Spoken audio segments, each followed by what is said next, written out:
From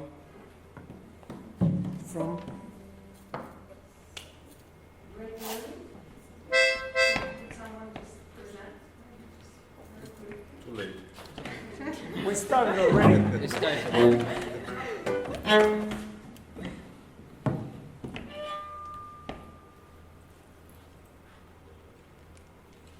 The M.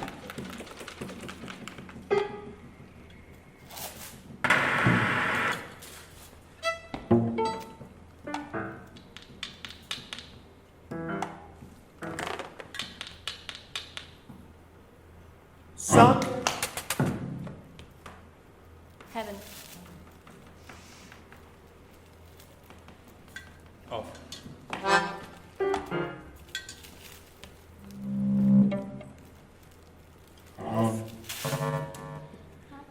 Dear visitors, dear friends, a very warm welcome to all of you to this very special event in the Kuenstlerhaus Vereinigung in Vienna. My name is Martin Breindel. I'm from the Niederösterreichische Initiative für Foto- und Medienkunst Fluss. We are based in Wolkersdorf in Weinviertel in the Lower Austria, and we just spent 10 days of Unlearning, 10 days of Guerilla University, and we are very happy that this could happen. It was after 1 year of planning. We brought together a very, very interesting bunch of artists, educators, and artists and people from nowhere and from everywhere. Let me introduce you the protagonists of this Guerilla University and the Unlearning experiment. It's the Ivana Momcilovic. She is the motor of this event, and it was really like 1 year of intense communication between us that we could do this. Let me very warmly welcome our special guest, J.Ranciere, whom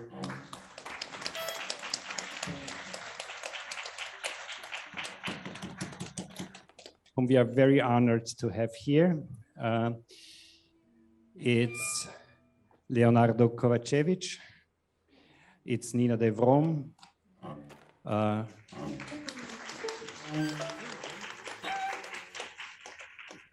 it's Erdem Gündüz,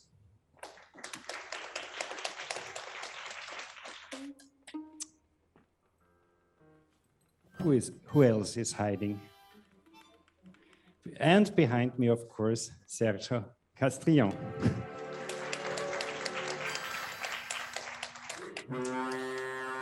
And Costa Jakic. I want to thank the Künstlerhaus Vereinigung in Vienna for this occasion, to hosting us here and to have this Künstlerhaus factory, which in itself is a place for experiment and for an open place for art to be in the state of developing, in the state of happening. And I think this is what we now want to celebrate here. And this is already the end of my welcome speech. And now we will have this famous Wolkersdorf Scratch Orchestra with the first piece.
I present the ensemble.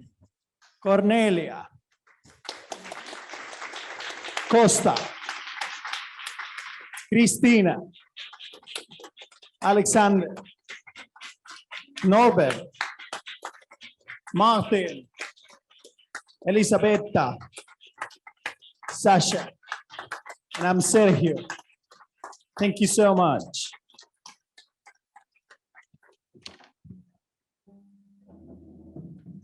So the idea here was I got the invitation from Ivana.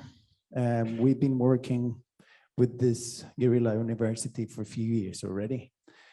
And we met in Helsinki, and then she told me that we're gonna organize something somewhere else. Then the pandemic came, we kind of had everything lost for a while. And then finally she said, now we're gonna do this in Vienna with a very interesting group of people. And there is where the Flus Ensemble / Wolkersdorf Scratch Orchestra started 10 days ago or something like that. And yeah, the idea was to present this piece in an idea of displacement, because this piece was composed in 2014. And my idea was to premiere this piece or perform this piece with this kind of ensemble, like people from different backgrounds, artistic backgrounds, artists, non-artists, professional musicians, non-professional musicians, a group of people that could input something to it. So this is displacement because it displaces the idea of the composer composing for certain kind of classical contemporary ensemble, and has really high expectations on how the piece is going to sound like. And this is a piece that we create collectively. Of course, there's a map, there is a score, but the composer and the performers share the custody of the success or not success of the piece, if there's such thing as success within performing this piece. So yeah, we intensively worked with two materials, like as pedagogical materials, Cornelius Cardew, Great Learning, Paragraph 6, and Deep Listening, Sonic Meditations from Pauline Oliveros as means to get together and understand a bit of the experimental music. Let's call it tradition. Is a tradition already. So thank you so much. Thank you. Thank you, Sergio. I would like just to say a few words about also your work. Just before that, I will just kindly ask someone from Kuenstlerhaus to help us. There are people who has to intervene. They cannot be accepted in the Zoom. So they're writing me panicking messages. So if there anyone could help us to accept the people from Rojava, from Africa World Now project. So they are just waiting somewhere. So this is one little information to share. So Sergio, yeah, I was extremely happy that you could join our constellation. Just few words. Sergio is one of the, for me, great example of someone who really unlearned, because he was one of the very prosperous cellists from Latin America, and then he completely stopped to play on the classical way cello, and then also quitted his job in the orchestra, in the symphonic orchestra, and start to do unlearning and to compose his own instrument, and then from that to compose the pieces, and to so generously share the things with many people, so musicians and non-musicians. We are working since several years, and it's always a great pleasure. He's now in Helsinki, and it was a dream to teach improvisation on Sibelius Academy, and now he starts to deal with this sharing this knowledge and improvisation in his courses. So thank you very much for the moment tonight. I'm very happy to see you all here in this fragment, sharing the fragments of our 10 days experience and constellations in Wolkersdorf, the village of clouds that Leonardo so nicely presented in his introduction and his intervention on clouds the first day. So our course was called for this time after the moment in Helsinki when it was called Indisciplinary Symphony. This time it was a free temporary territory, learning from unlearning. So I would like to thank our hosts from Wolkersdorf that we are missing already, or a little place, peaceful place where we spent 10 days. And yeah, I think that you will see some other fragments now by Erdem Gunduz, our great also guest, and he could share a moment what we have done in the during the course. He worked on a non-authoritarian movement, and I think that he will propose people just to show a fragment. He will need the people to just show what we were doing. So Erdem, I will pass you the. Yeah,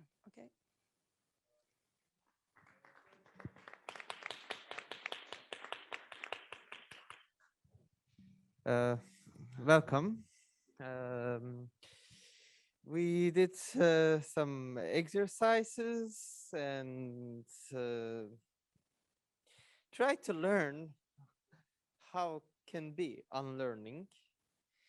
And my idea is teaching to, instead of leading our body, not leading our body, to let it go, to things how it comes and goes. But if you look to maybe summarize, its maybe idea is not to being leader, because it's better to look your rights by own self, not to others look for you, or it doesn't work like that. Just I want to say. And we're talking about listening, rituals, fake rituals, to understand what is the ritual or what is performance, what is art. It's better to look fake art or fake performance or fake at whatever, deconstruct and then get or find a new meaning. For everything, it can be a good way to do. I suggest to we also use the tool as a contact improvisation, because leadership and follower or follower leadership can have to switch, or there is no leader or there is no follower. This is better. And I suggest two people come shoulder to shoulder and leaning a bit each other, and then try to listen what the new partner or partner say each other. Maybe we can try to this with Kuenstlerhaus, guest and artist. Just for 2 minutes. Or who wants to join us? We get just, yeah, please come on and just find one partner.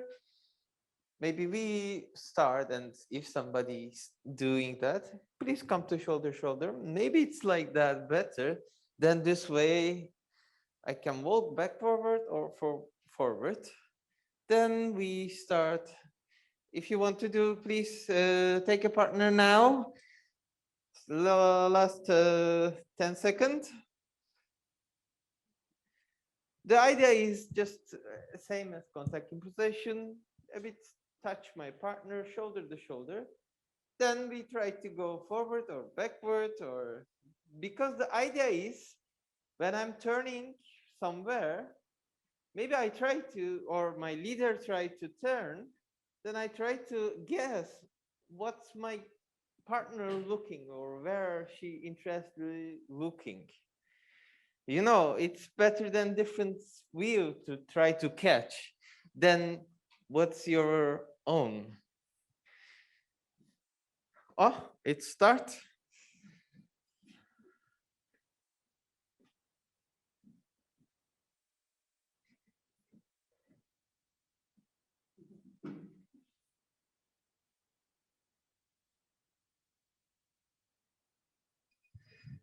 Are you feeling?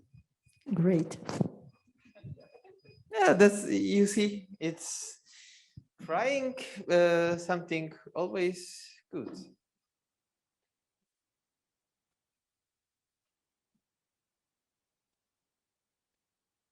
Maybe you can try while sitting there, look around with interest. It means something like first time you are seeing the things. The white is how much white, how much cold something or warm the place, how it smells. What about other people? What they are wearing? How you feel yourself? Thank you for joining. We have just, oh, it's 2 minutes. Thank you a lot for this experimental travel. Thank you.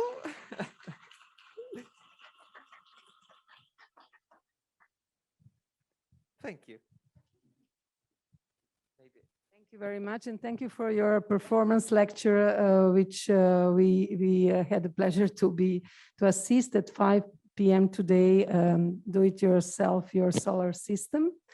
Yeah, maybe some people who were attended that we could later just they could ask you something, or we could continue later on of your sharings during this trip. So now, in this very moment, I think it's a moment to present also our starter talk with J.Ranciere. So I will propose to our friend Leonardo from our group PhD in One Night to start his question, and then I invite Jacques to answer or take part in this conversation.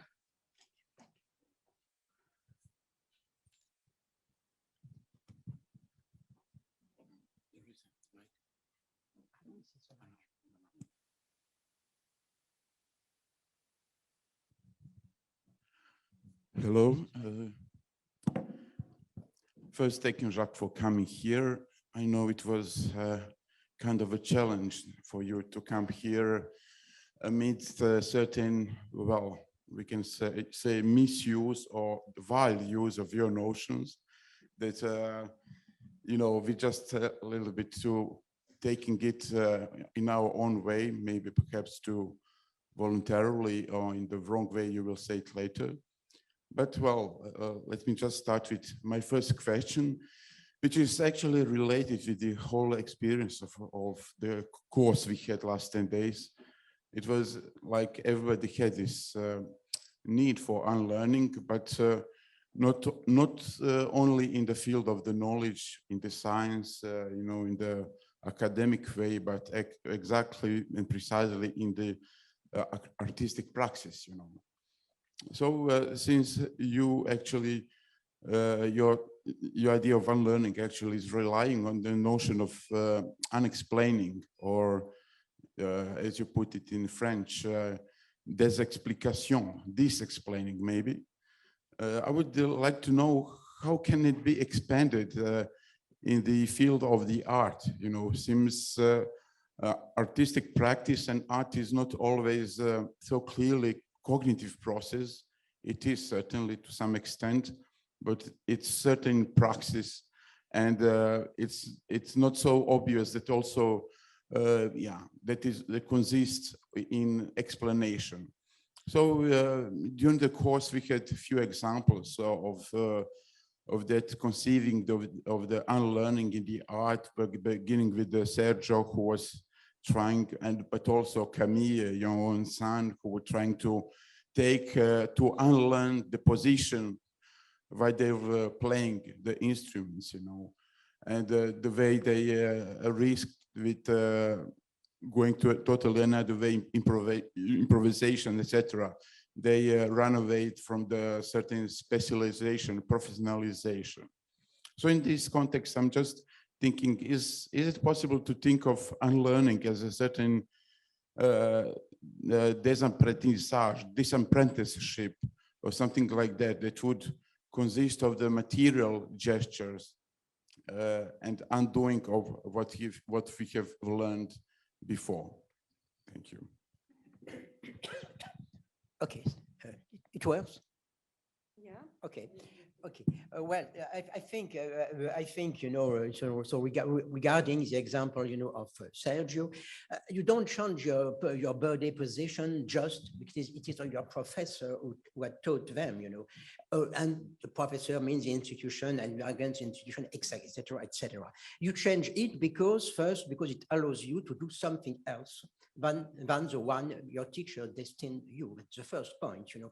And the second point also, you change the use of your body, the positions of your body, arms, and so on, you know, because it is part, you know, because what you learned was part of a way of doing music that you refuse, you know. I remember, you know, when I was accompanying my son Camille to the violin lesson, you know, and he was told, you know, that there were two ways of holding a violin. You know, the good one, it's a violinist, and the bad one, it's a fiddler. Yeah. And well, the fact is, you know, the fact is that Camille made a kind of music, Baroque music, ancient music, which in a way, you know, blurs the frontier, you know, between the position of the violinist who plays Tchaikovsky concertos and of the fiddler, you know, who plays more popular tunes. You know.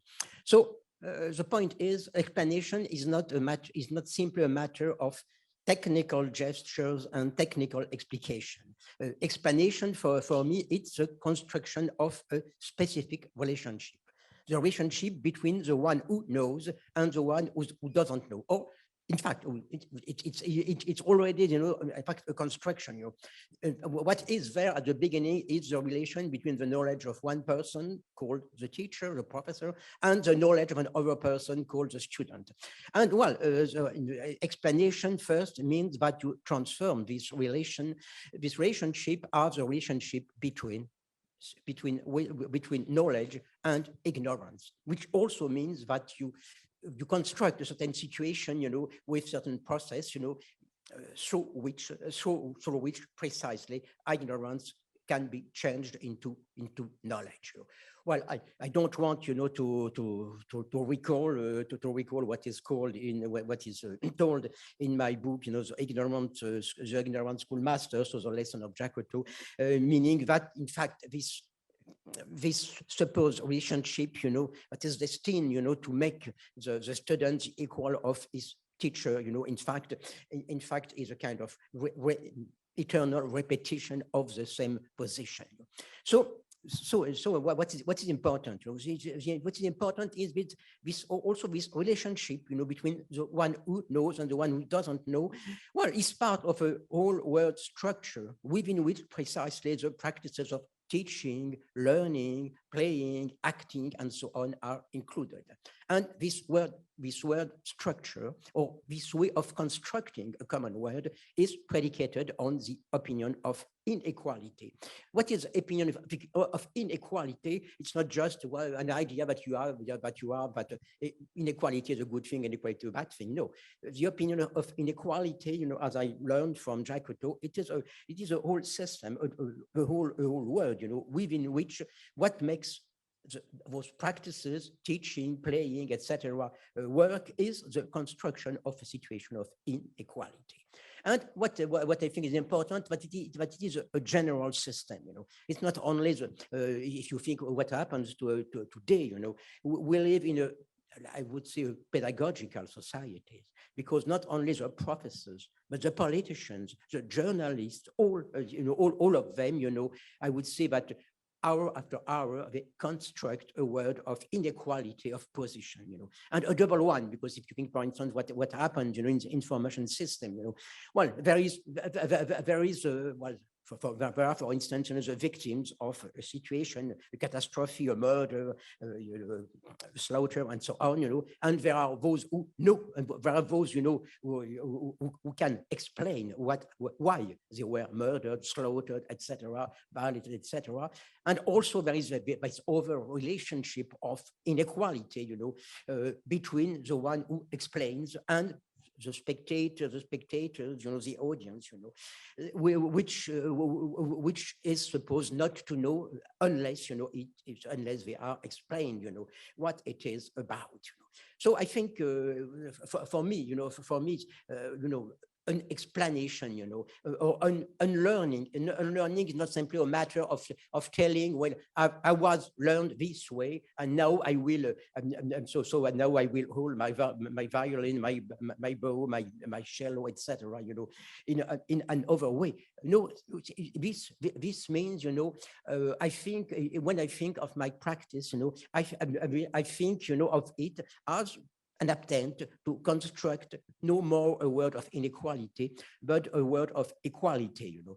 Because this is my point, you know, about the question of community and how people are gathered, you know, in a community. My idea is a word, a sentence, a gesture, a movement, you know, is always already a way of putting two things together. When I just, you know, pronounce a sentence, you know, I put words together. When I make a photograph, a films, etc., it is the same way. It is the same thing, you know. So my point is that at every moment, in a way, we are, by our words, our gesture, our practices, you know, constructing a certain sensible word and a certain community, you know. And I think really that a community starts with the way we put words, gestures, and so on in common, you know, to make sentences, narratives, interpretations, etc. And what I think is important, you know, is this interaction between the global system and the daily practice of telling, writing, playing, showing, acting, etc., etc. Well, so the point is, the world in which we live is a world structured by inequality, and the question is how we think of our practice in this context, you know. And of course, you know, we cannot perhaps we cannot change, you know, by our practice, you know, by playing the cello differently or different contexts for different audiences, etc., etc. Well, we don't change, you know, the whole of the world, but we contribute, you know, creating some kind of equal word, you know. So I don't know if I answered your question, you know, but it is what I can say about it. Okay, you always give so complicated answers, so we have to think it through afterwards. But I think we have the next question is from the student from Belgrade. We'll just see if Bojana is there.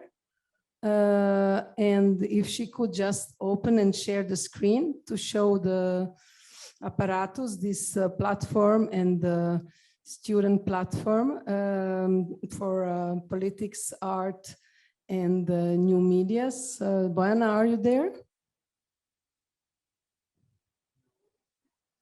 Yeah, I'm with her on here in this on another platform, but I don't know how it's going on that she's not there. Everyone is accepted on the Zoom, yeah? Then I don't know, maybe we could show later when apparatus, but then now we could just read this question and then okay. Yeah, ask Jacques to answer. The question is, Ranciere states that unexplaining is the solution to the problem of inequality of intelligence. But can this solution be applied to all institutions regardless of their political systems and geopolitical location? Does universal solution exist?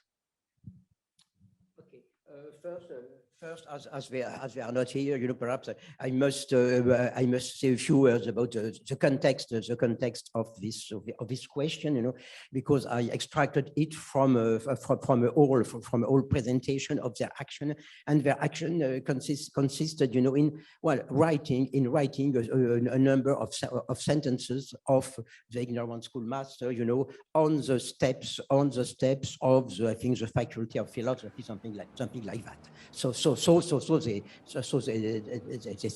stick to bands, on which, it was written, for instance, all intelligences are equal, etc., emancipation, and this kind of thing.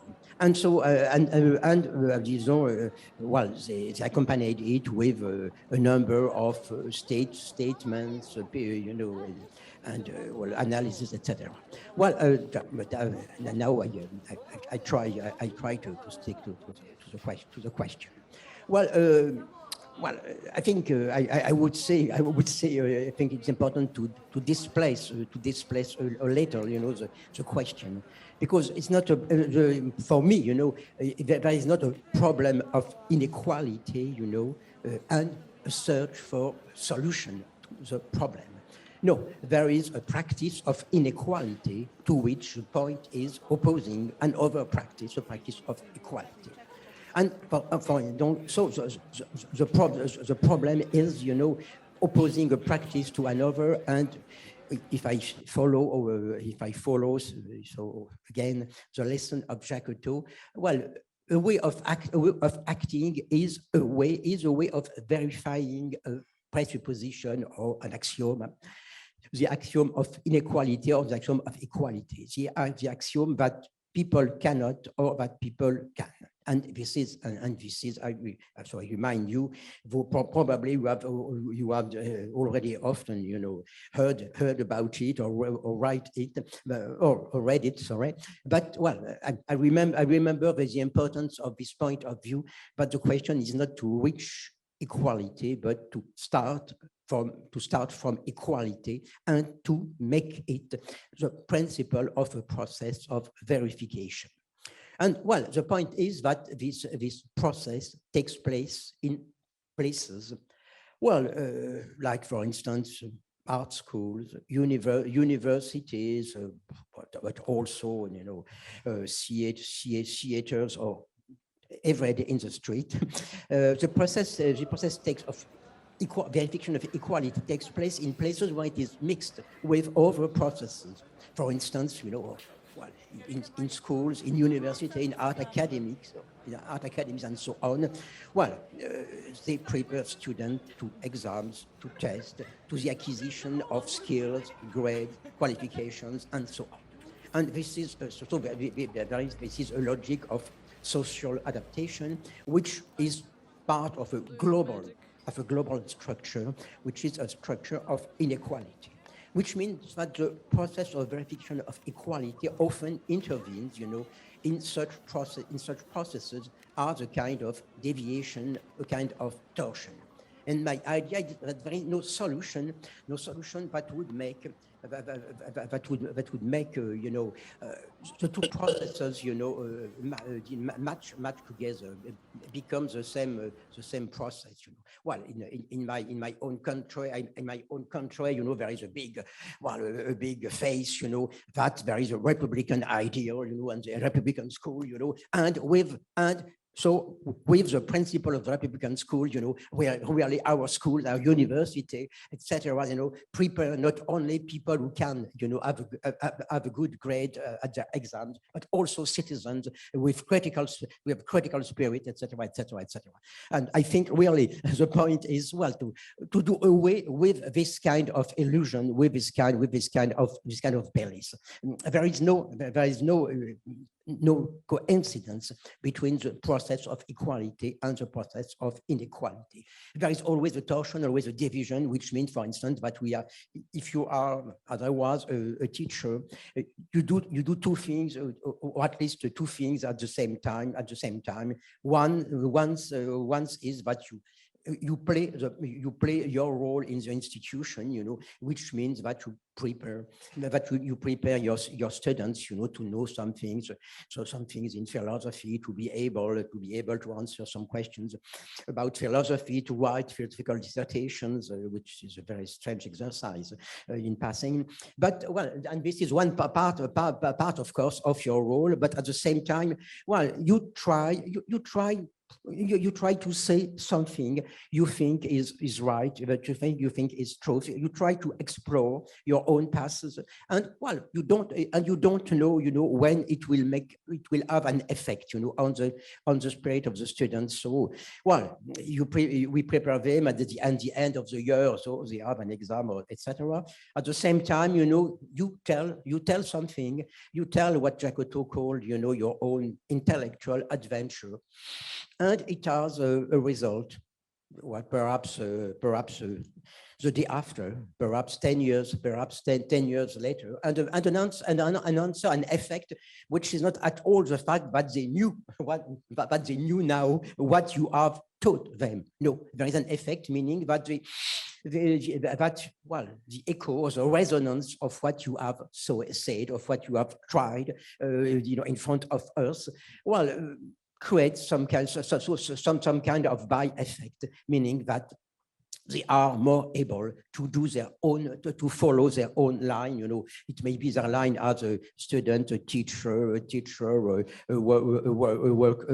worker, an artist, etc., etc. And well, I think I'm not the only person, who sees, students 5 years later, 10 years later, who say, oh, what you said changed my life. Okay, so I think it's nice, and this is what it produced. So, for instance, they present me, some for instance, a film,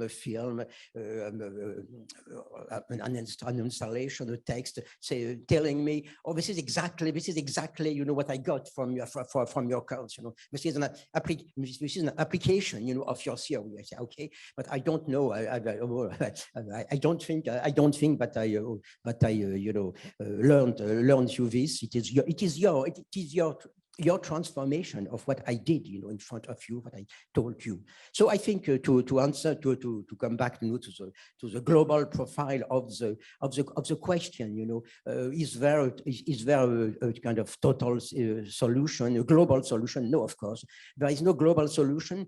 Which means, in a way, that it is up to any of us not to propose a global solution, but to be part, of a process of equality. And what's interesting is that the same students, who ask the question, in a way they answer because for instance so in this journal apparatus, they published a working manifesto for knowledge bearers. As a bearer of knowledge, I abide to contribute to a more fair and just system of transferring knowledge. I set to fulfill my intention by, and then follow what we can call the 13, commandments of emancipation. And for instance, I'm just reading, the last 4 ones. 10. I shall be mindful of the way my words frame and influence the community I am a part of. For that, as a bearer of knowledge, is my responsibility. 11. As a bearer of knowledge, I relinquish my control over what has been understood. I allow for different ways of interpretation, for that is one's right. 12. As a bearer of knowledge, I learn, even if there is nothing being taught. So I must always be a student, always be a searcher. I think which is a very important commandment, for any person, who is teaching or who is searching.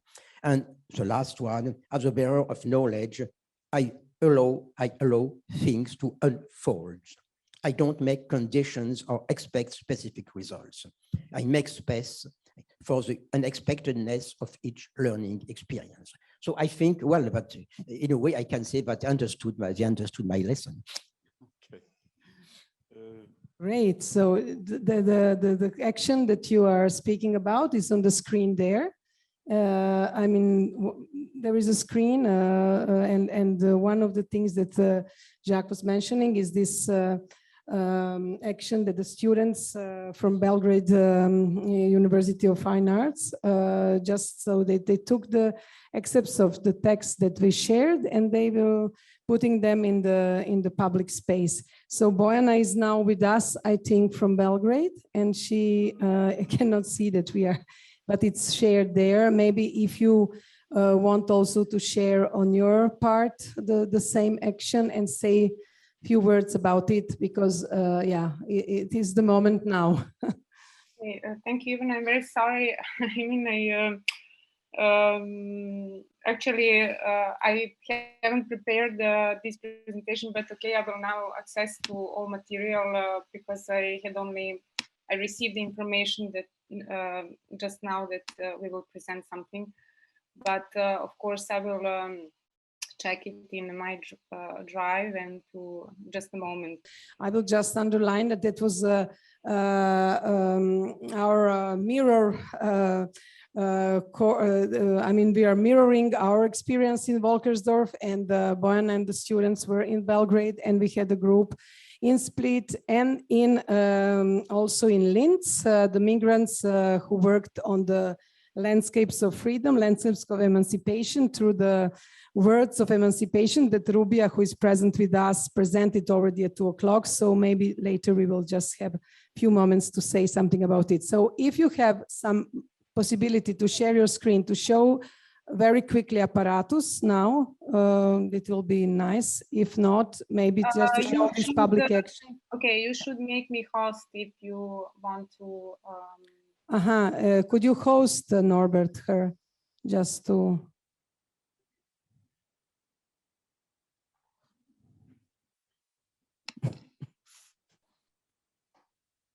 Does it work now? Okay.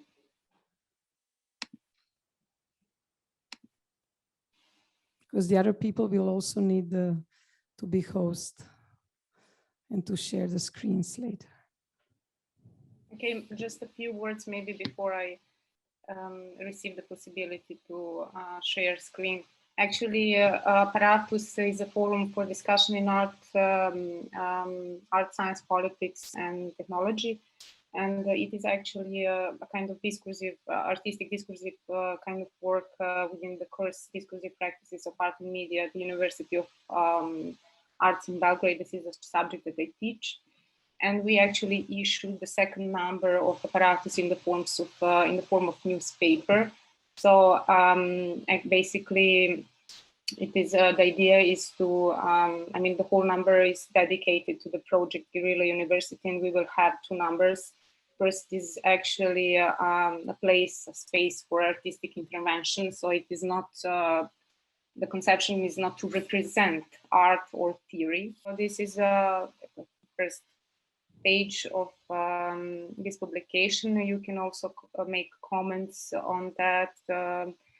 And the idea is not to present artistic work, but this is also a space or newspaper for exhibiting the for artistic intervention, or for instance, publishing of an interview or something like that. And of course, yes, if you have some maybe questions, we will have another issue which is also related to the project. And in this second number, we will make a kind of reception of the whole project, and also reception of comments regarding this first issue, questions or references or whatever. So this is a kind of a participatory work of art or theory. So I don't know whether I have more time for a presentation, but this is like a guerrilla presentation because it's guerrilla way, but it's already great because the people could then see really on the big screen here all the work that you. So that was now Jacques was speaking about this manifesto. So it's here. You know, all these interventions, like this working manifesto, this is a work, for instance, from one student of mine. This is like a comment on a bibliography that I provided, bibliography of J.Ranciere that I provided within my course. So they actually read a philosophy, actually theory, then commented through manifestos or some other forms, through other forms of comments. So some of them actually made intervention in public space, and then we published the photo documentation in Apparatus. but all interventions were made for the purpose of this publication. That was initial idea. So you can, it would be nice if you can also make some kind of comment and make it visible. There is codes. That's also, I mean, this work of art is also very, in that sense, yeah, that was the section on the because it is at the end. Yes, there is a code, so you can access. This is the code. It is the work of Pavle Banovic, and you can access online via this code. You can access online this publication apparatus and make your own comments in a form of drawing or or maybe some kind of philosophical or theoretical question, make some comments, references. We would really appreciate if you can do that. I mean, that's the idea of this first issue, and then we will publish the results, some kind of results, or all these participatory action in a second number. Thank you. Thank you very much. So what is nice is that the work is going on to be continued, and we will have a number 2 of this apparatus and of this collaboration. We will also publish a little program. And thank you, Bojana, really with your, for all your energy, for all your involvement and passion and the time that you spent with your students on this project. And I mean, it is really nice to see that to share this work, and also this postcard that one of the students sent to Ranciere today, which arrived here just today, and he get it with his question. I'm very glad that happened, but I'm still I'm very sorry that we cannot present it here. Because this is, but everything is now recorded, and as we know, it's Saturday night fever, so students are out, but they could then see all the recordment, and I think that some of them will be very, very glad. So in this very moment, I thank Bojana, and I just invite Elisabetta, the student who came in Wolkersdorf, a village of clouds from Italy, spending almost 14 hours in the train to get to join our course. And she was 10 days in Wolkersdorf. She said she spent cultural vacations, and she has, it will be nice that you present you just very shortly, and then to pass your question to Jacques. Hi, everybody. I hope you can hear me. Thanks to be here. And I came because I got very attracted by, how to say, the freedom I imagined this course would have offered me. And so I came, and here I am after 10 days, very happy.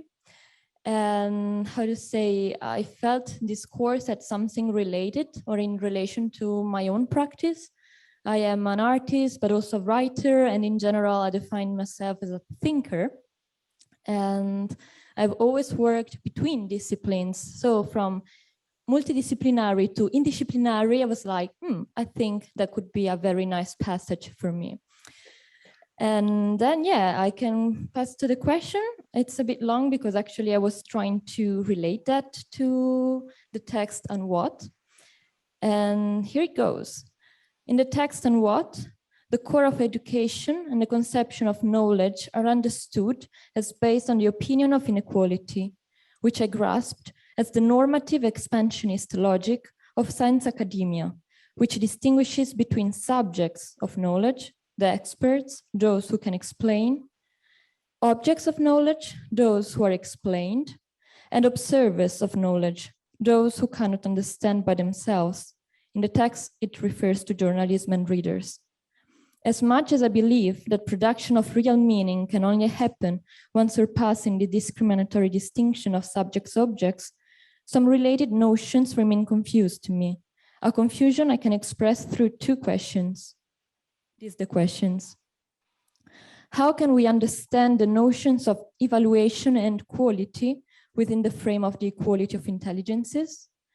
And how can we shape them from tools of discrimination into means for personal and social betterment? Thank you. Thank you for the question. Well, I will start my answer with a little story of the old times. You know. Well, in the 1850s, there was in the French provinces a writer who wrote a book in a totally new way. He wrote it sentence after sentence to be faithful, you know, to catch up with the very life of sensation, with the idea that an inappropriate word or even an inappropriate sonority, you know, at one point, you know, in his novel can ruin the whole narration. So this writer was called Gustav Flaubert, and the novel he was writing came to be known as Madame Bovary. Well, okay, then he sent the manuscript of the novel to a friend who managed a literary journal. Well, and the friend was a little embarrassed, you know. He told him, well, look, it's a bit too long and a bit diffuse. There are many cuts to be done. And I don't think that you can make those cuts yourself because it's your child. You are too close to your child. So please leave your book to us. We will cut 200 pages, polish everything, and make it a really good thing. Une chose vraiment bonne in French.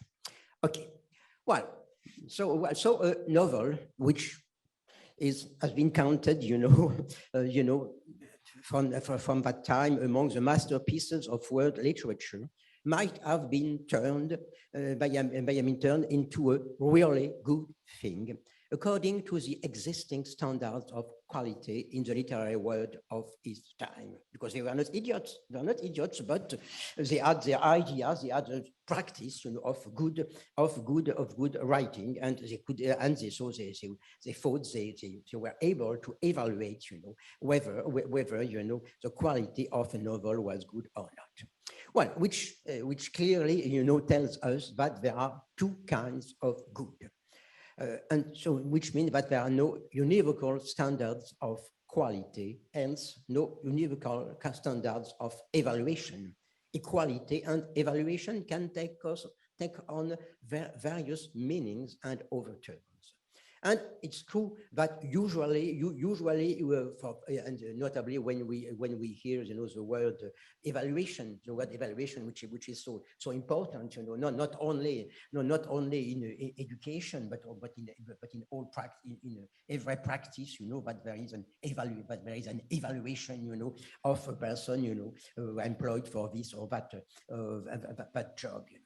So, and usually you think about evaluation and quality out of those typical situations, you know, situations of inequality, you know, between the teacher and the student, the examiner, you know, and the guy who is examined, the manager, the director, etc., etc. Which means that usually evaluation makes two things, you know. First, it compares a performance that has been produced to the performance that was expected, that should be expected, the right answer, the level of knowledge and skill, or the capacity of reaction, you know, that must be reached, you know, and that is expected, you know, from the person, you know, that you will hire, you know, in your company, or that you will, or to whom you will give a good grade.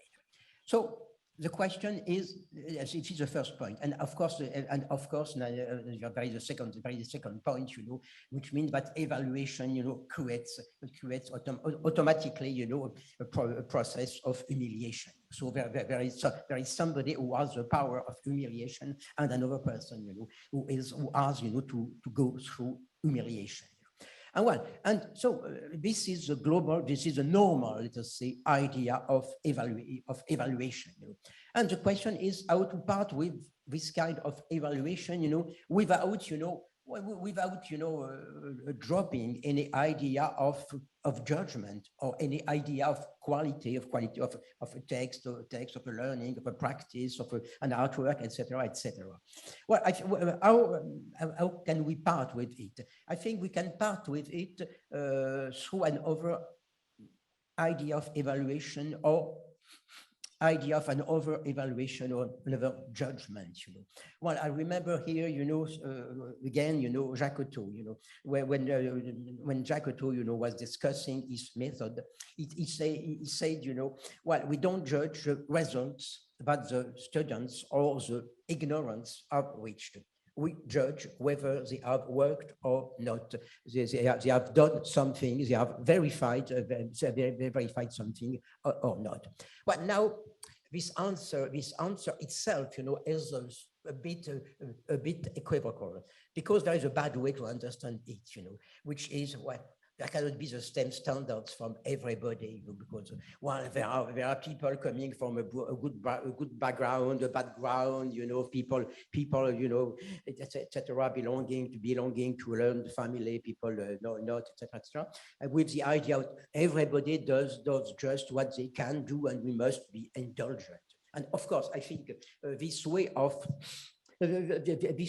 interpreting Jacques Otto's sentence, Jacques Otto's idea, is a way to reproduce inequality. You know, everybody does just what they can do, which means not much. You know, so I think there is another way to understand it. You know, which precisely thinks that we don't know what this person is able to do. So that we are in front of an intellectual adventure, and we don't know the limits, we don't know the term of that adventure. So the point is how far the person engaged in a practice, a research, or well, any kind of practice. How does this person go, you know, will achieve their own goal, and how will they at the same time verify equality? Well, I think the point is important, you know, because the question is not just saying, well, everybody, you know, is doing things, you know, with his or her own capacity, etc., and he or she knows, you know, where he or she wants to go and can go. No, I insist, you know, that we don't judge the individual value of a person. We judge something more demanding, the way in which she or he brings something to the creation of a world of equal intelligence, you know. So we come back to the idea of equality as a presupposition, you know, something as a Kantian maxim, you know, that doesn't define the way we must judge, but first of all, the way we must act. Which means that the evaluation, the question of evaluation, or certainly, you know, of a better term, for instance, the question of verification, you know, first concerns ourselves, you know. It is a question whether we are faithful to the maxim of intellectual equality or not.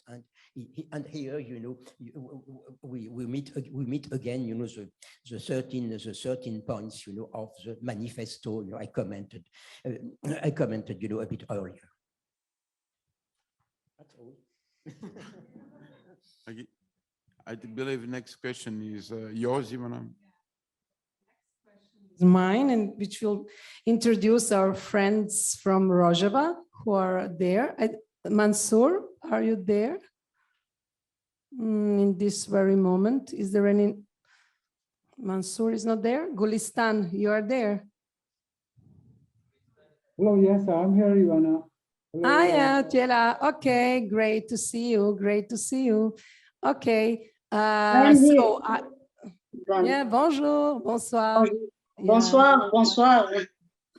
So great. I will just pass there to read my question. Sorry. Maybe just to... Okay, thank you. Yeah, okay. So there is a question that I will read now. Because then it will be really concentrated. Okay, my question is, because also our course is called the Free Temporary Territory, Learning from Unlearning, then I wanted to know if the passage from the book, Dans quel temps vivons-nous, the passage there where Jacques wrote, As it was the case yesterday, it is also today. Emancipation is a certain way of living in the world of an enemy. In the ambiguous position of him or her who fights against the dominant order, but who is also capable to construct the places of its own, a side that escape its law. So my questions or comment was within this brilliant and stimulating conclusion that simultaneously creates the space of emancipation, but also affirms the existence of the enemy in our world. Interesting for me is your observation articulated by Bernard Asp of a necessary oasis in the existing world, a space of possibilities and impossibilities and micro reconfigurations or micro interventions. So I come to the question, could temporarily free territories, one topic on which I really researched since a certain time, be another name of these reconfigurations of the possible and the impossible, taken from the Second World War term and guerrilla partisan war actions, where partisans and guerrilla organized the temporary cultural actions, temporary schools and hidden hospitals, places for the refugees. In Yugoslavia specifically, because I come from this context, on such temporary but free territories, is this term acceptable to you? And if yes, given that, could it presupposes the hypothesis of an ubiquitous, less visible, but still existing war, always correlated, of course, to the dimension of freedom as the ultimate horizon. So are we in the war somehow, if we need to create micro reconfigurations and free territories or oases? Thank you. Okay, so I try to proceed, you know, in an analytical way. So I will start from 2 points, you know.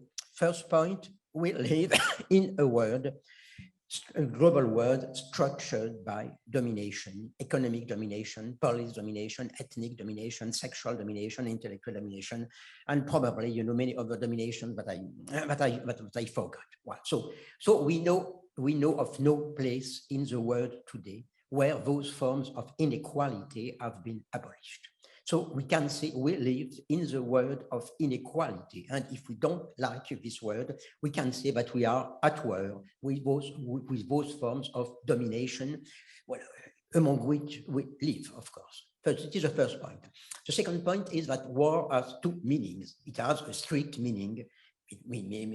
Conflict, war is a conflict between military forces. And there is a derived meaning, which is often you know, presented as a metaphorical meaning, a conflict with 2 camps, but with no use of military force. Well, metaphor is not a very good word. In fact, you know, because it supposes that there is a proper meaning as an improper meaning, a proper meaning and a figurative meaning, etc., literal meaning and figurative.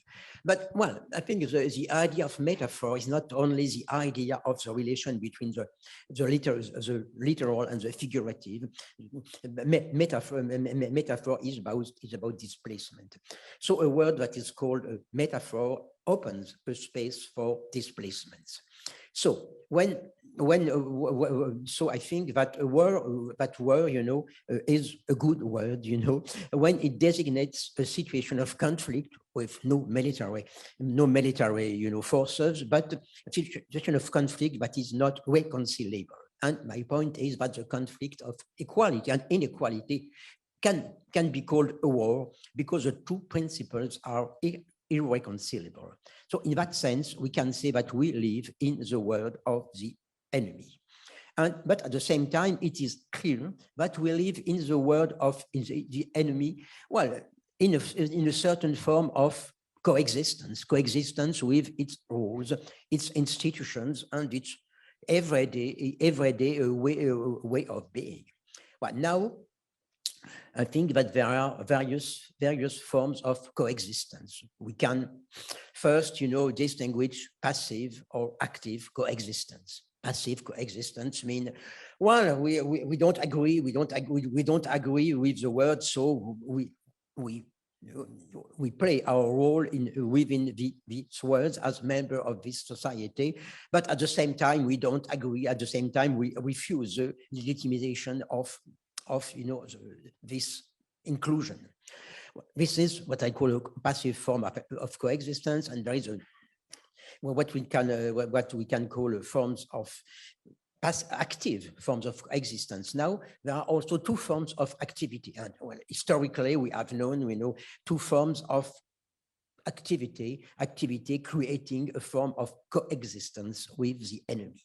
First, constructing organizations, parties, and sometimes, in fact, military forces destined to a frontal struggle with this enemy. And second, constructing forms of life that are not structured by the logic of the enemy. For instance, forms of industry and practice, commerce, with no profit, or forms of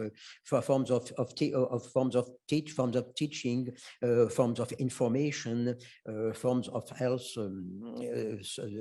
care, with no hierarchy.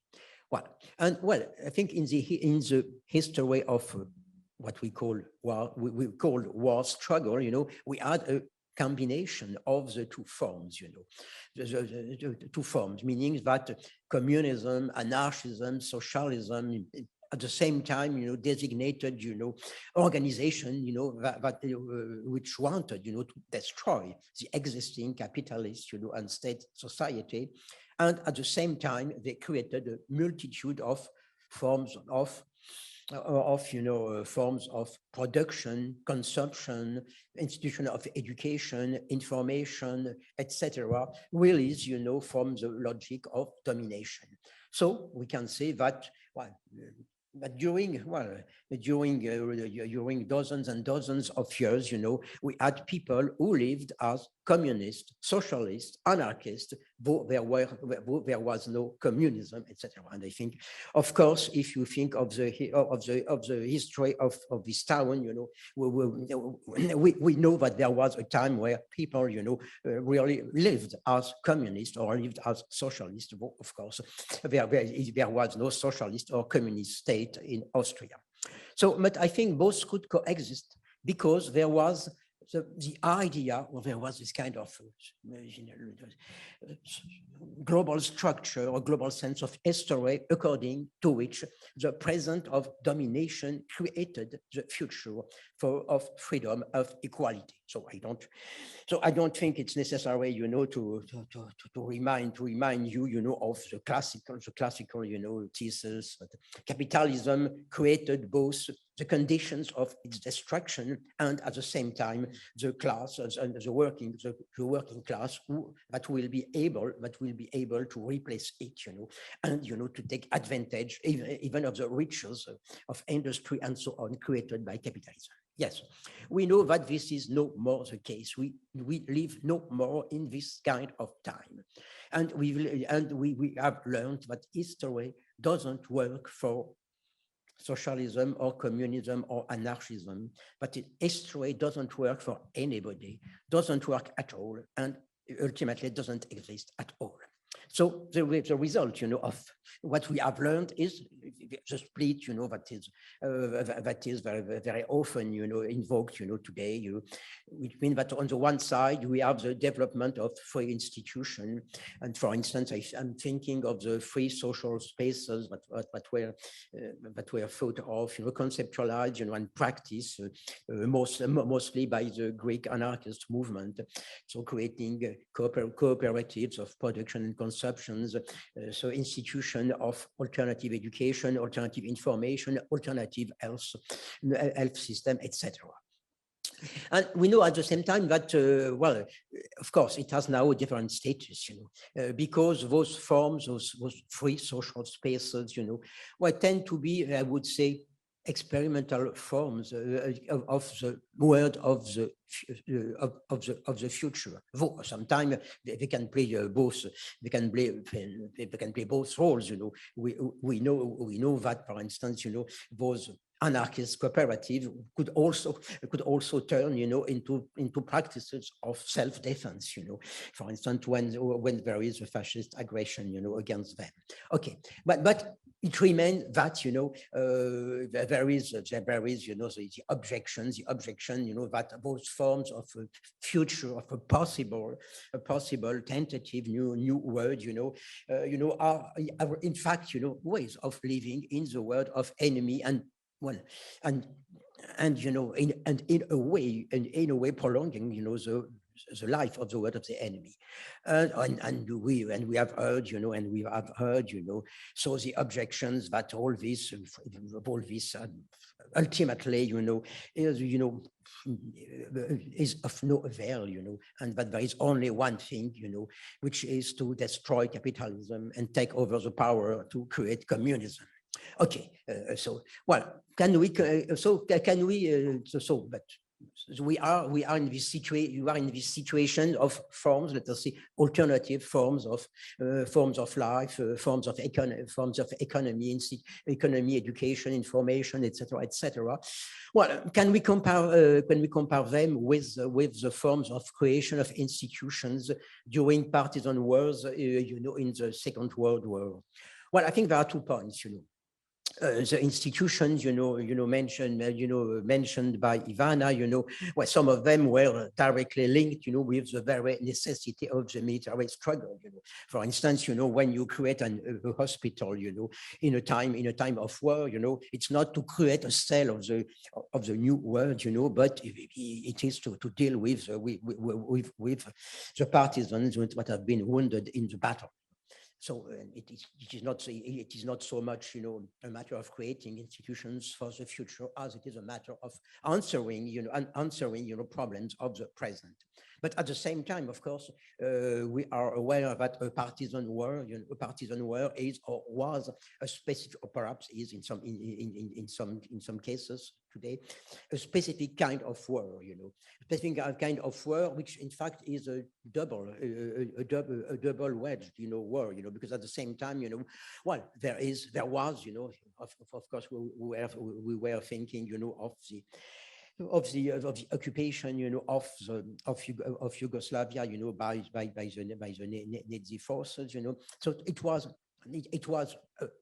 a struggle against you know, a foreign country, you know, invading, you know, the land, you know. But at the same time, of course, it was also, you know, a struggle against, you know, another enemy, which was the national government of the rich, or the national government, you know, of the nationalists, xenophobes, and so on.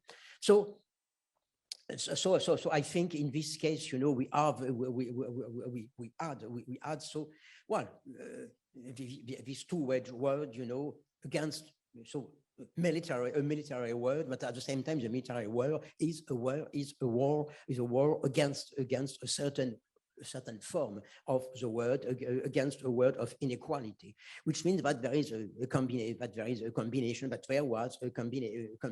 you know, that we, in the guerrilla movement, there were not only, you know, well, the question of answering the problems of the world, but also trying to create, even during the war, you know, the elements of a new word to come.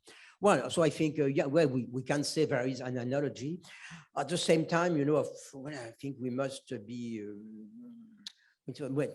cautious with analogies. You know, I say it because I remember when I was young, being a member of a Maoist organization, which had the idea that, you know, it was a new resistance, with the idea, you know, that the practice of the French resistance, you know, against the Nazi occupation could be used, you know, against, you know, the capitalist enemy in the France of the 70s. This, sorry, thank you for this. this analogy, non-analogy, but connecting also your own context. So I'm very glad with my answer. I will analyze it, and we are anyway working with reverberations in this project. So this is a very great moment to introduce Mansour and his question he's now in Suleimania in the Kurdish part of Iraq. Mansour, are you there?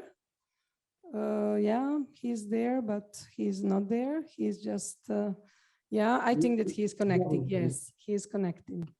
Yeah, so Mansour, dear Mansour, so will you welcome, and I think that Araba and James are also somewhere around. We shared with the students the assignments from Araba, James and Mansour about the colonization of university and learning from different struggles, emancipatory struggles. So Mansour, who translated the Ignorant Schoolmaster of J.Ranciere book and other books on Kurdish language, who is passing his PhD in philosophy. He will defend it on the 1st of December in Paris, Saint-Denis, and we will be there, I hope.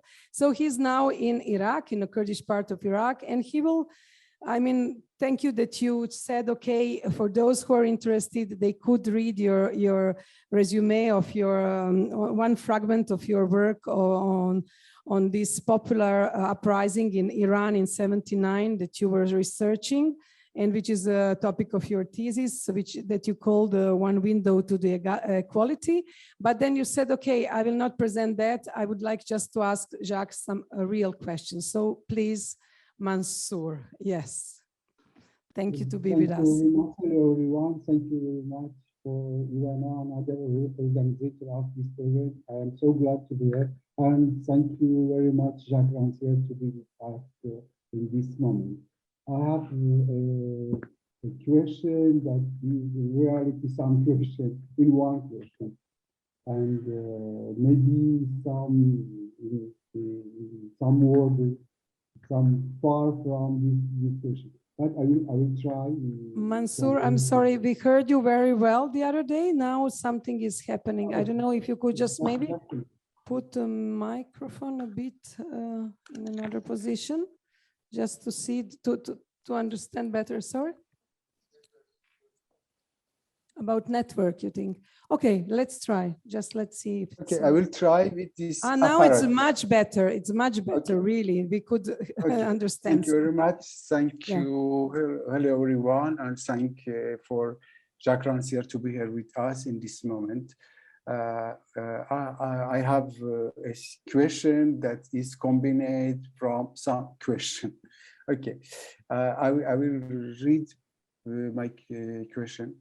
Okay, J.Ranciere, what is remained for or of philosophy?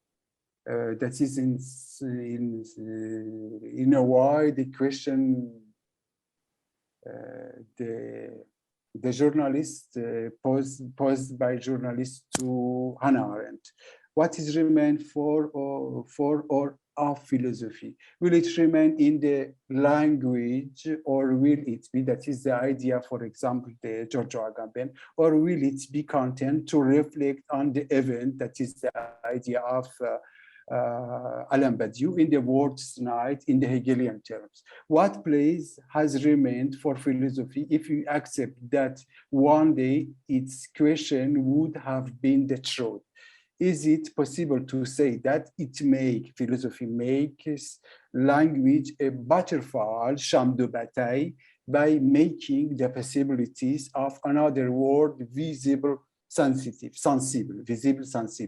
Ça veut dire rendre encore une fois les invisibles visibles, without being a part of this world. That is my question, dear J.Ranciere. Thank you, Mansour. I think the first question, of course, is sorry. So thank you, Mansour. The first question is what is meant by philosophy, because of course there is always the problem, when people ask what is the task of philosophy or what is the task of art. It is always a kind of biased question, because philosophy or art is is in fact is considered as part of the global social division of work, you know, and philosophy is concerned is in fact, you know, is questioned as a discipline. And of course, there is absolutely no reason why philosophy in general, you know, should be part of a transformation of the world, you know. And it is the same problem, you know. There are always people that who think that art in general is subversive and poetry is subversive, but we know so many artists, you know, who are satisfied with the state of the world. So many poets also who were complicit, you know, of crimes. So I think the question is not what must philosophy do, but what kind of philosophy do we would contemplate, or what kind of practice do we contemplate, do we wish, you know, under the name of philosophy? So what use of the normal philosophical, you know, forms of argumentation, analysis, etc. You know, we wish, you know, to be today the part of philosophy. Well, at the same time, I think your question, you raise your question out of some specific philosophical works, you know. Well, you mentioned Agamben, you mentioned Badiou. But you did not mention, you know, also, of course, two philosophers who are, of course, at the core of the question. Of course, the first is Hegel, because, of course, the night of the world, you know, alludes to the philosophy, you know, as a whole, you know, that emerges at the end, you know, of history, and which comes too late, you know, and I think it's really a challenge, you know, that is important, you know, but it's important, you know, to address, you know, this Hegelian idea that philosophy always comes too late, but philosophy registers form of rationality that are effective in the world, but that are not the products of philosophical thesis and argumentation, but belong to the logic of the thing itself. So I think there is this provocative, I think, challenge, you know, raised by Hegel. Philosophy doesn't produce truth, or in another way, truth is not the result of knowledge. And of course, it is something that has been, of course, emphasized by recent or contemporary thinkers. Of course, we think of the Lacanian opposition of truth and knowledge with the idea that truth is something that precisely disturbs a form of knowledge, which is also a form of life. So it was formulated by Lacan, but clearly, you know, it was already an Hegelian idea. You know, philosophy doesn't create truth. You know, it gives it a form of awareness. It gives it a formulation, and of course, now the question is, what about this form of awareness? You know, what I think is interesting, because you mentioned Badiou and the idea of pondering the events, reflecting about the events. You know, and it is clear that well, Badiou in a way mixes the Hegelian or Lacanian idea, you know, of truth. You know, truth as putting a break, you know, into a system of knowledge. Let us say, into a system of inequality in a way, you know, but also, of course, the idea of the Marxist idea that truth must become a force intervening in the struggle, you know. And I will still remember, you know, kind of souvenir of my youth, you know, when I was one of the creators, you know, of a magazine, you know, called Cahiers Marxiste-Leniniste, and on the cover there was a sentence by Lenin, you know, Marx's theory is omnipotent because it is true. And of course, I think what we learned is precisely that there is absolutely no relation between truth and omnipotence, and even no relation between truth and power. So and of course, but of course, at the same time, there is in the background, you know, the Marxist, of course, the Marxist, you know, thesis of opposing, interpreting the word and transforming it, you know. Well, which is in a way also a biased thesis, you know, because it says well, you know, up to now, you know, up to this point, you know, philosophers have interpreted the word, and now it's a question of transforming it. But there has been a lot of discussion about that sentence, and every year, you know, there is somebody, you know, gives a new interpretation, you know, and says that everybody, of course, you know, was wrong on the topic. But what I think, there is a kind of sleight of hand, you know, in Marx, in Marx's thesis, you know, the sleight of hand, in fact, starting from the idea, from Hegelian idea, that at a certain point, you know, a word is at its end, you know, and a new word is about to rise, you know, but at the same time the opposite idea. But what there is on the one hand, you know, there is philosophy, words, interpretations, and so on, and on the other side, of course, there is real action, turning thinking into a practice, you know, into a revolutionary practice. Well, I think I think we also learned, you know, that this opposition, you know, is not so clear, you know, is not so clear, you know, because you have not the word as a global, you know, solid reality, and on the one side, you know, bad people discussing, you know, about it, you know, and on the right side, people trying to transform it, you know. No, I think what we call our world is the theater of a conflict between ways of making words, you know, and precisely words are constructed by words, sentences, images, gestures, acts, narrations, interpretations, and so on. So I think we are ready to take this into account, you know, that we cannot rely anymore on this kind of opposition, you know, between the side of theory and the side of practice. You know, there was a time also where it was told that intellectuals should become workers, because if they become workers, you know, they would have the real knowledge of workers' condition. But no, they acquired no real knowledge, because, well, there is no real knowledge, you know, of the work of the workers' condition. There are a multitude of attitudes, you know, ranging from consent to dissent, which means that there is no side of truth. There is no side of truth, you know. So I think we have really to cope with this situation, you know. We are in a world of conflicts of words, which are also conflicts of interpretation, you know. And for instance, you know, I think that today we are in front of two kinds of interpretation of the word: an interpretation in terms of necessity, or an interpretation in terms of contingency. Well, one of the questions I received, but it was very long, it was very difficult to answer, you know, was about Auguste Blanqui, because I wrote an introduction, you know, to the well-known text of Blanqui, the eternities, you know, by the stars, you know.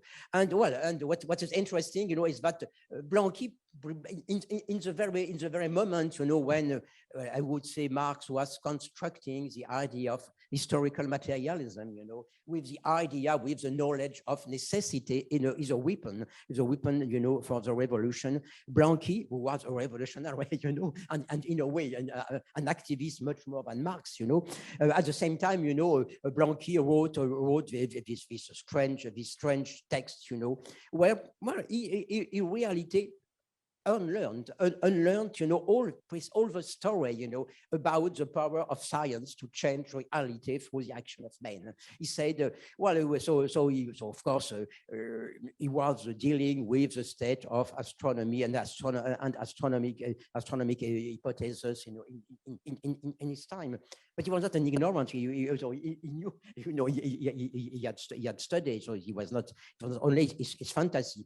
But it was a time, yes, where there was a big speculation on the idea that our word is only one among myriads, you know, of other words, you know, and Blanqui really, you know, pushes, you know, the hypothesis forward, you know, say, well, I am this Blanqui, you know, struggling in this on this planet, you know, trying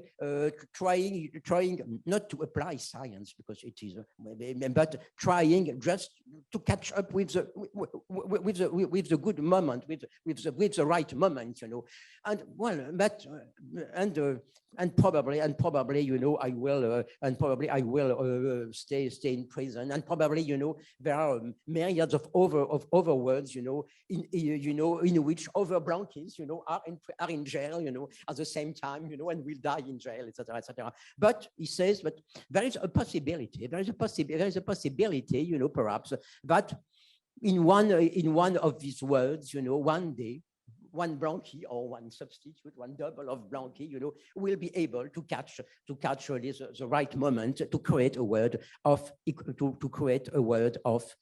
equality. And I think, well, I was just, you know, remembering this because there was a question about it, you know. So what Blanqui did was to upset the very link between science and action by linking precisely the link science and science necessity and creating a link of science with contingents. Okay. Well, if I come back to our present situation, it is clear that the masters of the system, you know, really base their domination on the idea of necessity. Necessity, the word cannot be different from what it is. There is no alternative, and if we try to change something, it will be the catastrophe, the crisis, etc., etc. The problem is that many of the adversaries of this system still predicate, you know, their thesis and their action on necessity and necessity. And for instance, we were speaking earlier, you know, about, you know, alternative institution, free zones, free territories, free social spaces, you know. And of course, those people say, but what you do is nothing, amounts to nothing, because you cannot change anything if you don't change everything.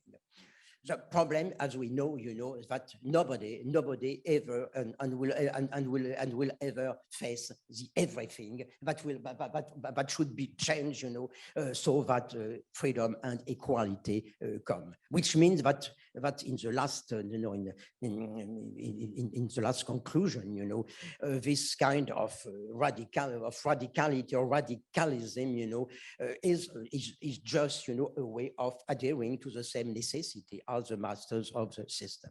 So I think that there is always, you know, that there is today a philosophical quarrel, you know, about the question of necessity of contingency, about the question of whether precisely other words are possible, and other words, it may mean different things, not a kind of old change of the words of the day where the fortress, you know, has been taken over, but you know, the idea that other words, parts of other words, zones of other words, you know, can be created. So, and I think there is a kind of philosophical discussion today, you know, about this point, you know, can we change something without changing everything? Can we create forms of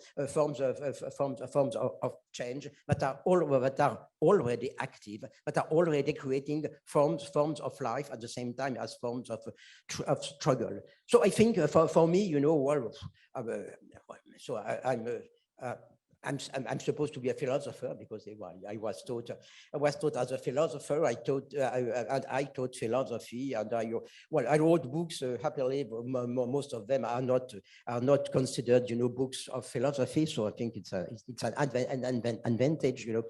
But what I try to do is to open and reopen, you know, the ways of thinking about a word which is not really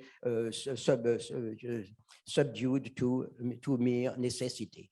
So I think there is something here, where philosophers intervene just, for instance, perhaps in a very limited way, But I think that now, well, there are a lot of people who intervene and change something in a local situation, in a local form, etc. And this, I think that this is this is the state of the situation today. And so I don't want to overstate the role of philosophy. And it's, I think, in a way, Hegel is right. Well, we come a bit too late, because the world did not wait for us, to change. But at the same time, we try to think about change itself, and about the possibility of change. Okay. Thank you very much, Jacques. I think that was a real question, Mansour, as you named it. And I think it's a very nice moment, because we are approaching slowly. We really have to come to the point that was a crescendo, and now we will contrapoint from Araba and James from USA. Are you there? I mean, because we met through this Guerilla University. You met Mansour, and there are some possibilities to work together. So maybe briefly, just to present yourself, and then to share what you wanted to share with us tonight. Then we will end with Gulistan and the action of 4 million trees, planting 4 million trees in the Rojava Free Temporary Territory in North Autonomous part of Syria called Rojava. So Araba and James. Thank you again, Mansour and Jacques. Greetings, everyone. Thank you for actually allowing us to share time with you today, and making sure that everybody can hear me, right? Sometimes I have trouble with my microphone. Good. This is very, very wonderful. I'm sitting here in Washington, D.C., spending time with you guys, over in Vienna. As I'm sitting here thinking with everyone and listening to the questions and listening to everything that's going on, one of the things that I thought was important in what we were trying to bring was this notion of a continuity, and and to really understand and think about the structures and the forms of knowledge that we use to guide our practices. And as I was listening to some of the questions and some of the responses to that, this processes of learning and unlearning, I was also thinking about the actors, particularly in the Africana world. I was thinking about, of course, Gramsci, the organic intellectual. I'm thinking about Vincent Harding, the vocation of the Black scholar. I'm thinking about Walter Rodney and his notion of the guerrilla intellectual. I'm also thinking about Thomas Sankara and this notion of mad men, and I'll add women, inventing the future. And as I was sitting here, I was thinking about, in the responses, if you can indulge me for a second, I do have a question. I wanted to pose, and this is an open-ended question, in what ways do the continuities of the thesis of unlearning and learning cross struggles? How does it have an internationalist idea, specifically in the context of decolonial practices throughout the African world? What I'm saying here is we live in a world that disproportionality of violence and disease and poverty is in the Africana world. How do we understand this thesis that is being presented here in relation to a disproportionality of the violence of poverty and this notion of learning and unlearning in the Africana world?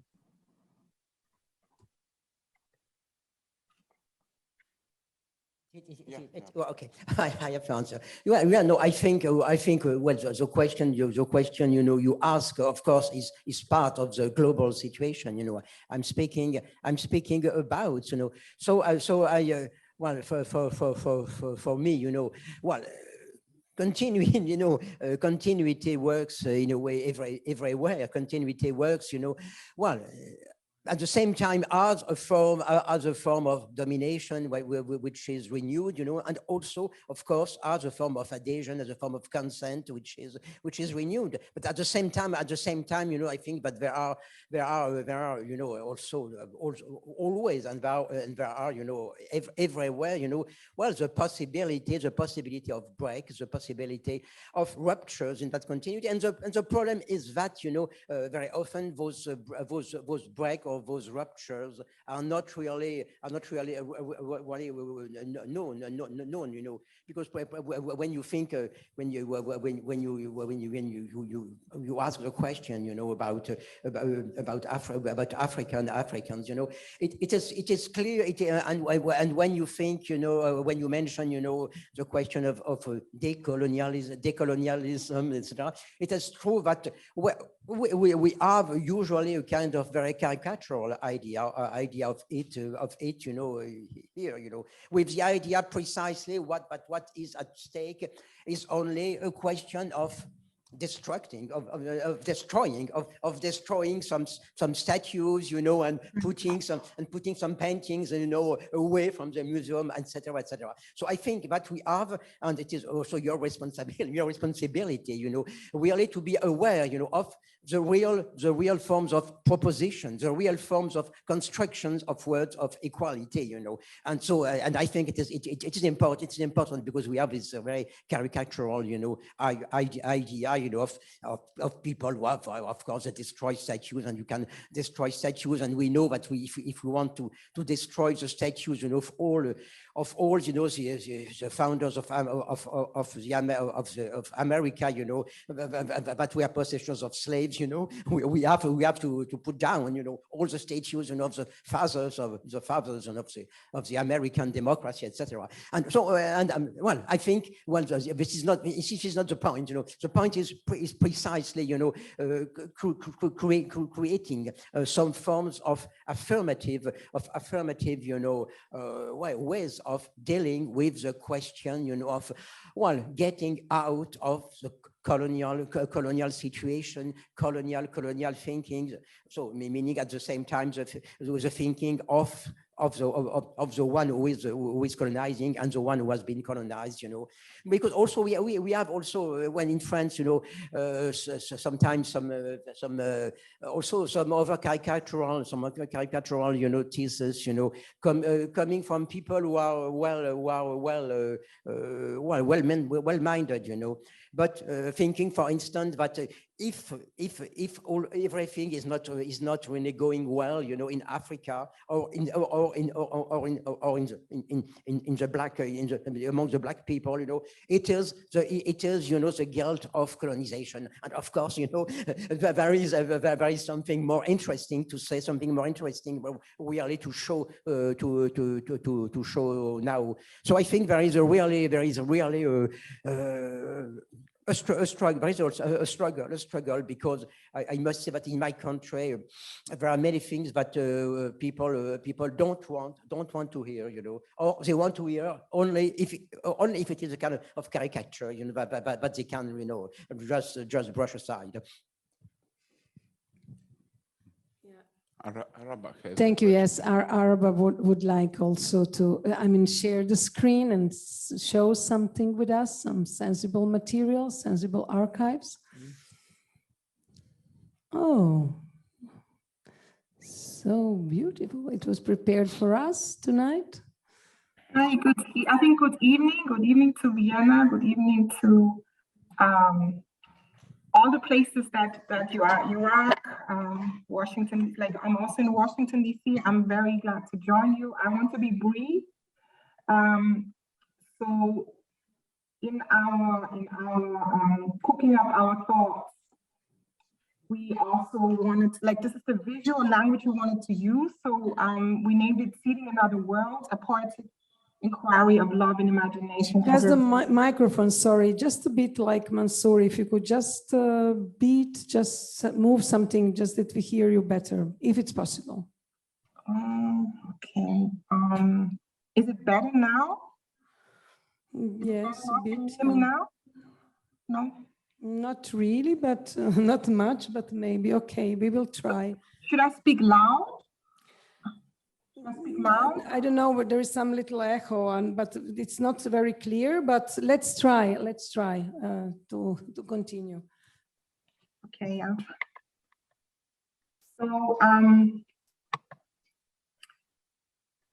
So thinking of and imagining indisciplinary landscapes of freedom dreams.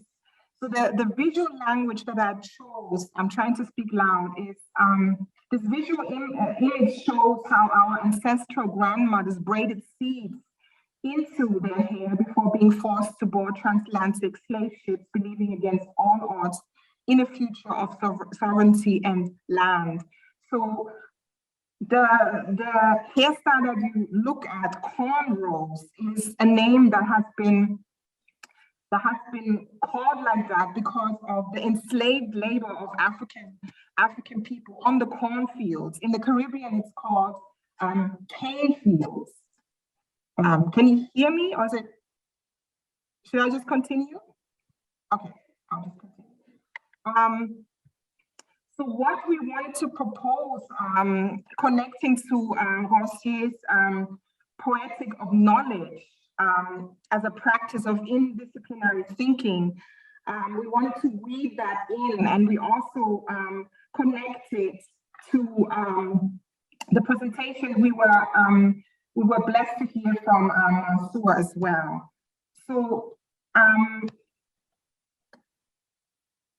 the approach that we want to look at is basically, so this is also a quote taken from Mansour's work titled "The Last Barricade of Revolution, the Kurdish Resistance in the Iranian Revolution of 1978. And I want to quote Mansour here: "If the revolution holds an open window for the people and allows everyone to participate in politics, it in fact opens the way for the realization of another world." So what the idea in this unlearning, in this inquiry, was to look at, as Robin Kelly states in Freedom Dreams, stating, in the poetics of struggle and lived experience, in the utterance of ordinary folk, in the cultural products of social movements, in the reflections of activists, we discover the many cognitive maps of the future, of the world not yet born. And the visual image that I showed you, actually the cornrows, within the cornrows, seeds were planted. Cornrows were also used as means of communication. They also were ways to hide maps of escape.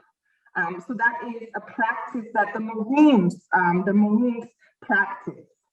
So the way we look at poetry is poetry, therefore, is not what we simply recognize as the formal poem, but a revolt, a scream in the night, an emancipation of language and old ways of thinking. What will be your proposal for the continuation, what James said? And also, if there will be possible to have your PowerPoint to share in the somehow in the Zoom, that we could consult it later. In the sense of seeding another world, the visual language I chose was the practice of how seeds were planted into the cornrows of, so that was a practice by our great grandmother. So this was a practice by enslaved Africans planting seeds into the cornrows. The hairstyle cornrow is called cornrow because enslaved Africans worked on cornfields, whereas in the Caribbean it's called cane rolls. Now, connecting to Mansour's presentation, we wanted to look at sites of resistance. We wanted to look at how revolution, as a political event, as Mansour states, opens up new possibilities. And the image that you saw, one of them was the camp. It was the camp, it's one of the shanty towns in southern Italy of agricultural African workers who are essential to the agriculture. And this came up in, now during the pandemic, but this is also a side of resistance. Now, there's so much I want to say in the short time, but we, one of the links we also made was looking at the sites of resistance, the decolonization of the unlearning and decolonization of knowledge, was also Sylvia Winter, who stated that the new Dame de Terre, the new wretched of the earth, the present wretched of the earth, are the prisoners and the illegalized refugees and migrant workers. So that's why we also chose those sites of resistance, and we saw it as a poetic inquiry. So we also have the statement of the Attica prisoners that was a revolt in 1971 in the US. So there was a manifesto that we also wanted to share. The time is very short, but I just wanted to say that for us, the unlearning meant to really connect. And this is it's very raw, what we are presenting. We're still cooking it, but we're also looking forward to continue this conversation, especially with Mansour, and to connect our travels as well and create a global perspective. So I don't know. Yeah, we understood that. But the camp was a very important site for us that he referenced in his paper. We connected that to the Maroon cultures. So James, do you want to add something? James, no, please, because we have just Gulistan waiting. Just want to say that I adore when you say we are cooking still, and I'm so happy that with Mansour you met through this. Mansour, who is in Romania, and now you are in USA, that you are going to continue. And the world of continuation is really so important. 5 minutes, we will just present the project that we inspired us for all this process, the landscapes of freedom, landscape of emancipation, Rojava University action of 4 million trees plantation. So Gulistan is with us, I hope. Are you with us, Gulistan? And could Mansour maybe share the PowerPoint of Gulistan or not? If anyone could share anything, because there is a big problem with her file. Nina was asked to just present because Gulistan is Francophone. She's there, Gulistan. Oui. Yeah. Bonsoir. Je suis là. Bonsoir. I am here. Bonsoir, Yeah. bonsoir à vous tous.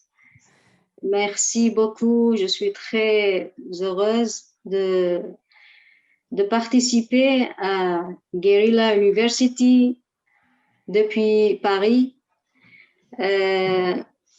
Merci à tous les collègues aussi. J'ai beaucoup de plaisir ce soir aussi à vous parler de notre projet qui continue, les projets de plantation, de préparation de pépinières au Rojava, au nord et de l'est de la Syrie. Je ne sais pas si Mansour ou vous pouvez partager le PowerPoint.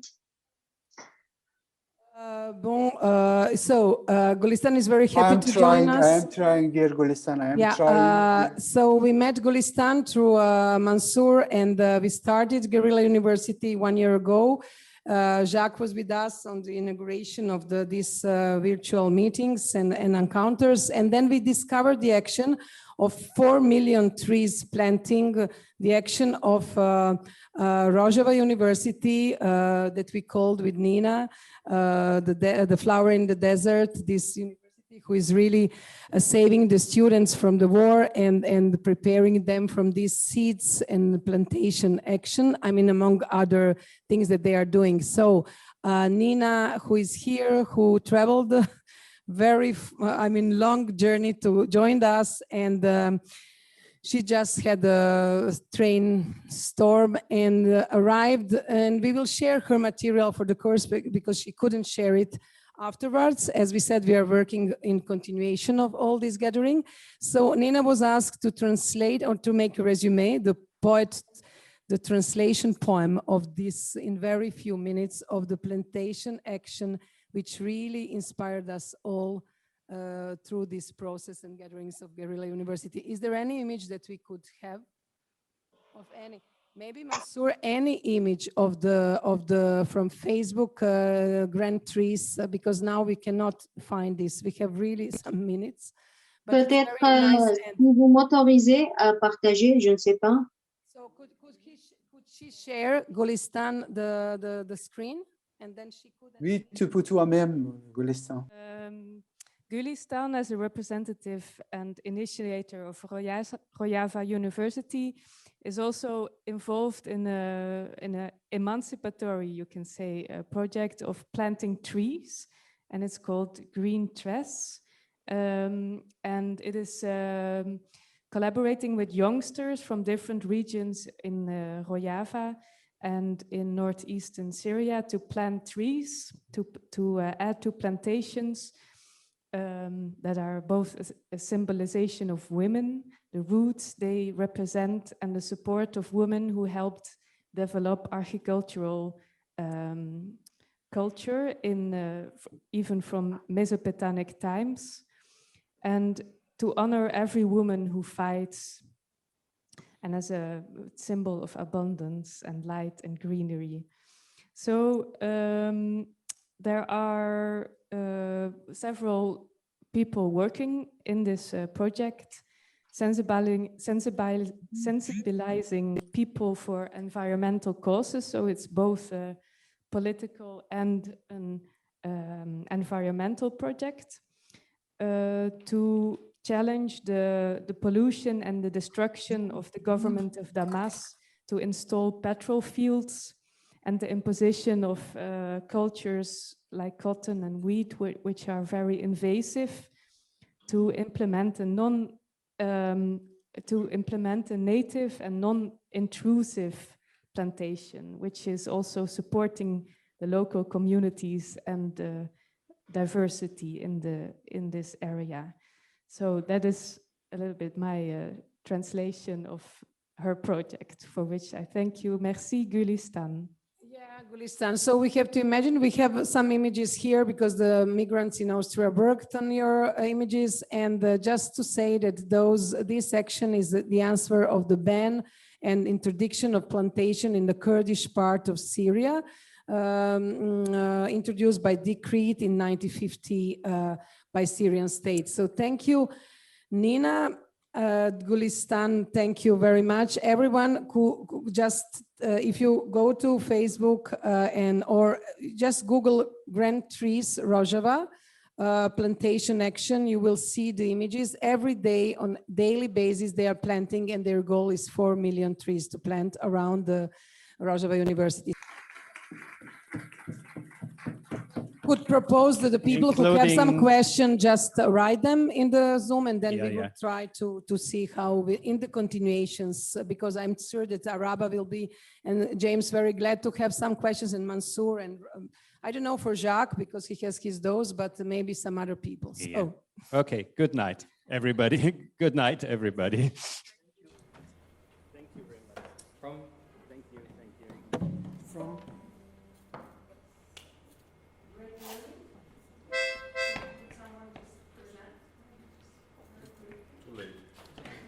we started already.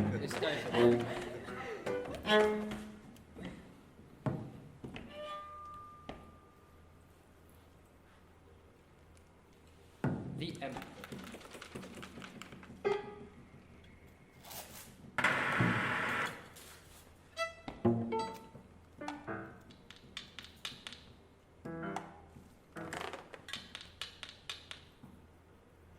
Sun.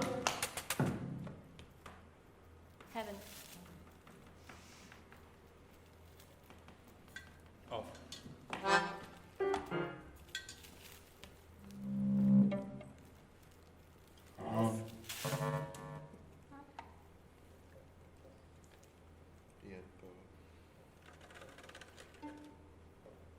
Down two. Down two.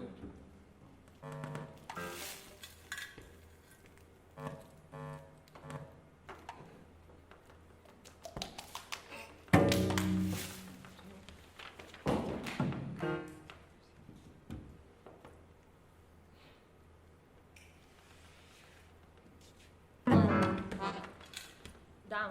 Down two.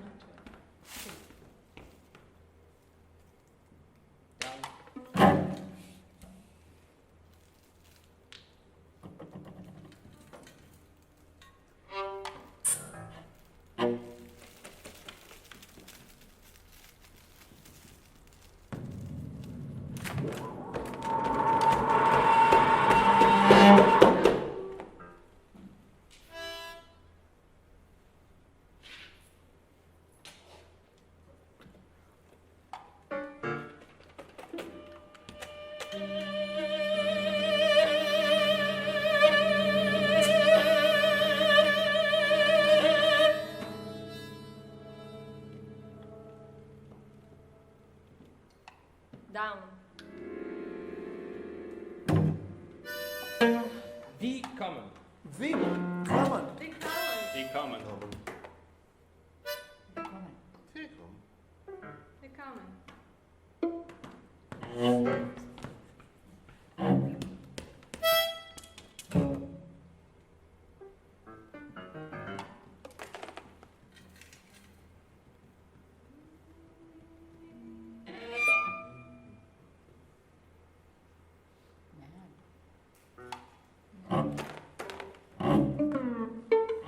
Singly.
All together.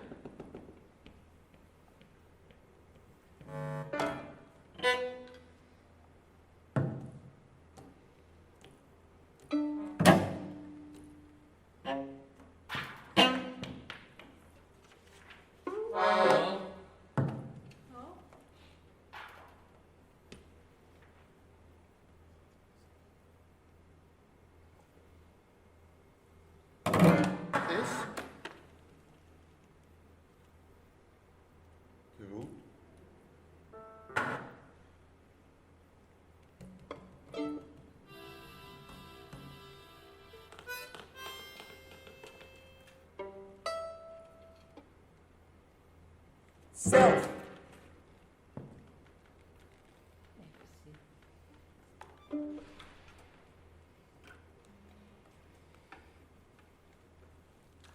Self.